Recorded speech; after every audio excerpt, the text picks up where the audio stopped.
Selamat pagi Bapak Ibu Saudara, senang bisa kembali menyapa Bapak Ibu Saudara dimanapun berada di pagi hari ini.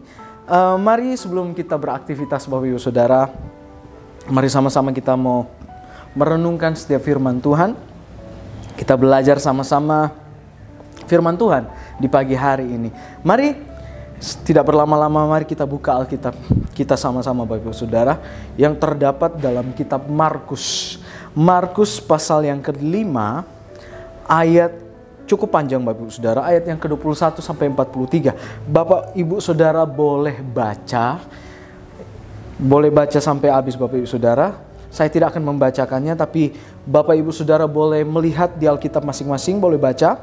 Di sana judul perikop yang diberikan oleh Lembaga Alkitab Indonesia, Yesus membangkitkan anak Yairus dan menyembuhkan seorang perempuan yang sakit pendarahan. Nah, Bapak Ibu Saudara, dalam perikop ini kita sama-sama mau melihat, kita sama-sama mau belajar di mana ada dua kisah tentang dua orang yang luar biasa. Kenapa saya bilang yang luar biasa Bapak Ibu Saudara?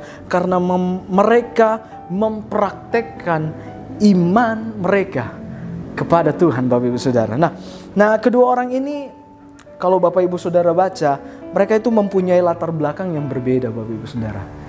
Punya latar belakang yang berbeda, tetapi mereka sama-sama punya yang namanya pergumulan. Sama-sama punya pergumulan. Nah, siapa kedua orang ini? Mereka adalah, yang pertama Bapak Ibu Saudara, adalah Yairus. Yairus ini kalau dalam Markus, dia dari ayat 21 sampai 24 dan ayat yang 35 sampai yang 43 Bapak Ibu Saudara. Nanti Bapak Ibu Saudara boleh baca. Yairus ini adalah seorang kepala rumah ibadah Bapak Ibu Saudara. Orang yang sangat, boleh dikatakan orang yang sangat rohani, orang yang ahli dan mengerti tentang firman Tuhan. Kalau boleh dikatakan kedudukan dia adalah orang yang terhormat Bapak Ibu Saudara. Boleh dikatakan seperti itu. Tetapi di sini dikatakan pergumulannya adalah tentang anaknya yang perempuan yang sakit dan hampir mati. Boleh dikatakan sekarat Bapak Ibu Saudara. Pergumulan dari Yairus ini adalah dia mempunyai anak dan anaknya itu sedang sakit dan hampir mati Bapak Ibu Saudara. Nah, kita lihat yang kedua Bapak Ibu Saudara, di mana ada perempuan yang sudah 12 tahun sakit pendarahan. Kita Bapak Ibu Saudara boleh baca dari ayat 25 sampai yang ke-34. Di sana ada seorang yang boleh dikatakan Bapak Ibu Saudara, seorang rakyat biasa, seorang rakyat biasa yang boleh dikatakan tidak pernah belajar tentang hal-hal rohani. Beda dengan Yairus Bapak Ibu Saudara. Yairus dia seorang kepala ibadah, artinya dia mengerti tentang firman Tuhan. Beda dengan perempuan yang mempunyai penyakit pendarahan selama 12 tahun ini Bapak Ibu Saudara. Dia sama sekali tidak pernah belajar yang namanya hal-hal tentang kerohanian. Nah, yang di sini kalau boleh kita lihat, dia mendengar tentang Yesus. Perempuan ini mendengar tentang Yesus karena sudah tersebar begitu cepat berita tentang Yesus. Bagaimana Yesus membuat mujizat, bagaimana Yesus menyembuhkan orang sakit. Bahkan Bapak Ibu Saudara, di sini dikatakan meskipun latar belakang mereka berdua itu sangat berbeda, namun mereka mempunyai yang namanya kualitas iman yang sama. Saya boleh katakan seperti itu Bapak Ibu Saudara. Nah, mereka ini sama-sama sama-sama percaya bahwa hanya Yesus yang sanggup menyembuhkan, hanya Yesus yang sanggup melakukan segala sesuatu yang mereka inginkan. Mari sama-sama kita lihat, mari sama-sama kita perhatikan Bapak Ibu Saudara yang menunjukkan seruan dan tindakan iman mereka. Yang pertama, ketika Yairus melihat Yesus, Bapak Ibu Saudara, di sana dikatakan maka tersungkurlah ia. Bapak Ibu Saudara bisa baca dalam ayat 21 sampai seterusnya Bapak Ibu Saudara. Di sana dikatakan Yairus, seorang kepala ibadah, seorang yang terhormat, begitu dia melihat Yesus, dia tersungkur di bawah, bahkan di depan kaki Yesus, Bapak Ibu Saudara. Dia tersungkur di depan kaki Yesus dan memohon dengan sangat kepada Yesus maksudnya. Di sana dia katakan, anakku perempuan sedang sakit. Anakku perempuan sedang sakit dan hampir mati. Datanglah kiranya dan letakkanlah tanganmu atasnya supaya ia selamat dan tetap hidup. Bapak Ibu boleh perhatikan di sini Bapak Ibu Saudara, bagaimana tindakan iman dari seorang Yairus. Dia tersungkur di bawah kaki Yesus dan memohon dengan sangat dan berkata kepada Yesus, untuk anakku sedang sakit. Untuk apa Bapak Ibu Saudara? Untuk Yairus meminta untuk anaknya disembuhkan. Bahkan Yesus datang untuk meletakkan tangannya agar anaknya sembuh, Bapak Ibu Saudara, dan tetap hidup. Nah, yang kedua kita lihat di sini, perempuan yang sakit 12 tahun pendarahan, Bapak Ibu Saudara. Perempuan itu boleh dikatakan dia sudah banyak mendengar tentang berita-berita tentang Yesus.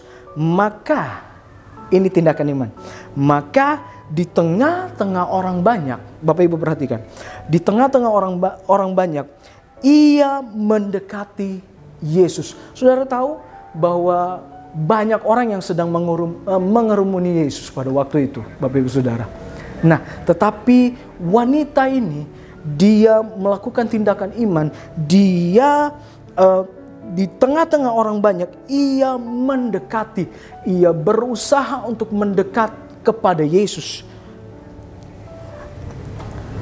Dia berusaha untuk bertemu supaya bisa apa, Bapak Ibu Saudara? Hanya menjamah jubah, ujung jubahnya Yesus. Di sana dikatakan, sebab katanya, asal ku jamah saja jubahnya, maka aku akan sembuh.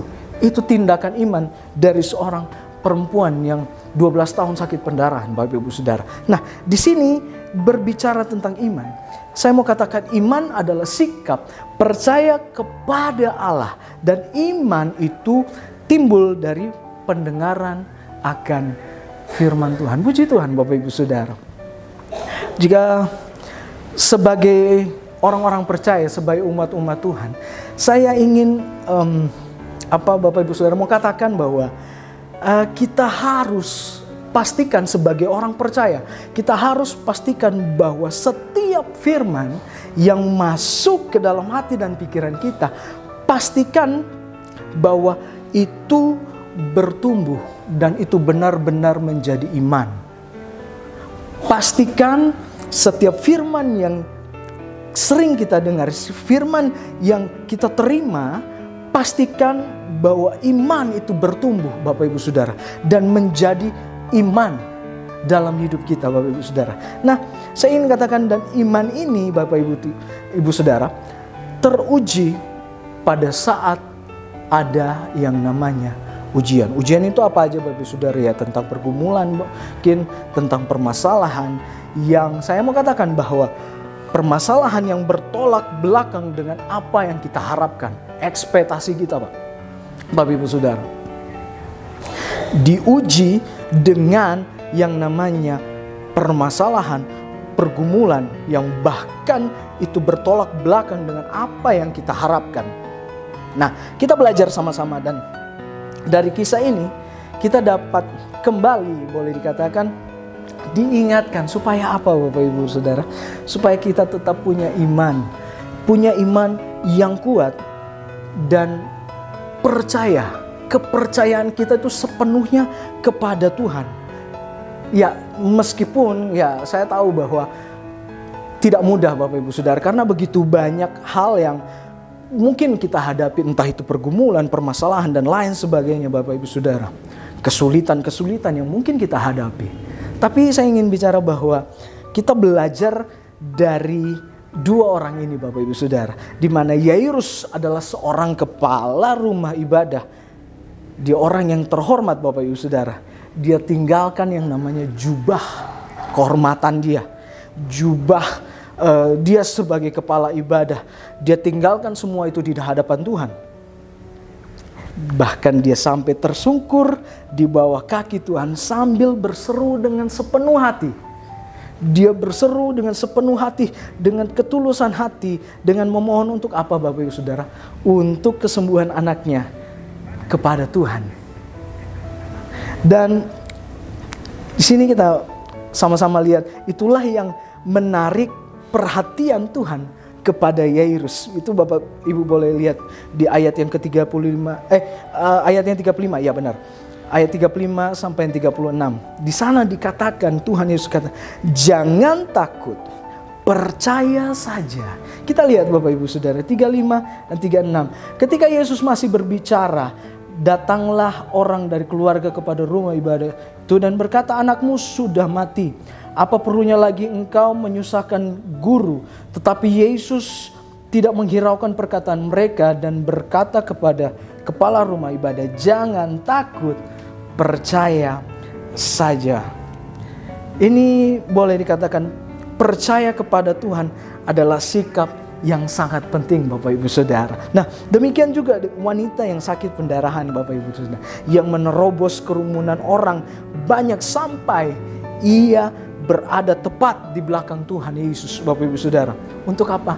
Untuk menjamah ujung jubah dari Tuhan Yesus. Itu Bapak Ibu boleh baca di ayat 30 sampai 34. Nah, Alkitab mencatat ketika ia menjamah jubah Yesus dan ia menjadi sembuh. Luar biasa Bapak Ibu Saudara tentang praktek iman kedua orang ini Bapak Ibu Saudara. Nah, karena ia memiliki yang namanya iman yang besar kepada Tuhan, dan iman itulah yang menyelamatkan dia Bapak Ibu Saudara. Nah, iman yang menyelamatkan adalah iman yang bekerja sama dengan kuasa Tuhan. Itulah sebabnya Bapak Ibu Saudara, dalam Mazmur 32 ayat yang ke-10, kita buka sama-sama Bapak Ibu Saudara. Mazmur 32 ayat yang ke-10.